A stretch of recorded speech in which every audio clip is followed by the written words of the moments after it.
మసాలా పూరి పానీపూరి తింటూ ఉంటారు కదా. ఈసారి నేను పానీపూరి మసాలా పూరి పెట్టట్లా మీకు ఎవరికి. రొటీన్ కదా, అందుకే ఈసారి గేమ్ లాగా పెడుతున్నాను. ఓకే, ఇక్కడ నేను పానీపూరి గోల్గప్ప తీసుకున్నాను.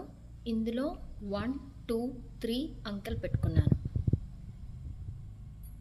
ఇక్కడ మసాలా పూరి తీసుకున్నాను. మసాలా పూరిలో 4 5 6. ఓకే, ఫస్ట్ డైస్ వేయాలి. 5 పడింది, సో నేను 5 ఉలవలు ఇందులో లెక్కబెట్టి వేయాలి. 5 ఉలవలు వేసాను. అందులో ఎక్కువ వేసినా తక్కువ వేసినా కానీ కౌంట్, నో కౌంట్ అనమాట. 5 6 పడింది, 6 వేసాను. మళ్ళీ 5 పడింది,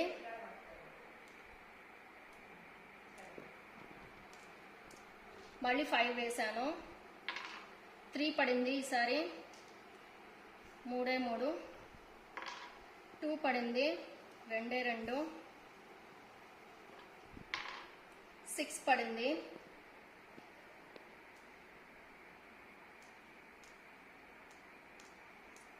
1 మినిట్ అయిపోయిందండి.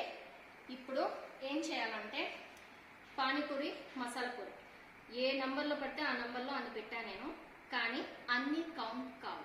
ఇదే ట్విస్ట్. దీనిలో లాటరీ తీయాలి, ఏదొస్తే అదే మీ కౌంట్. ఓకే,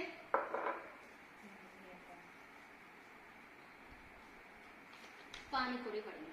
సో పానీపూరిలో నాకు 2 3, సో 5 నా కౌంట్. ఒకటి పానీపూరి వచ్చిందండి లాటరీలో. ఇంకొక 2 చీటీలు, ఒకటి మసాలా పూరి. మసాలా పూరి వస్తే మసాలా పూరిలో ఉన్నవి మాత్రమే కౌంట్ అవుతాయి.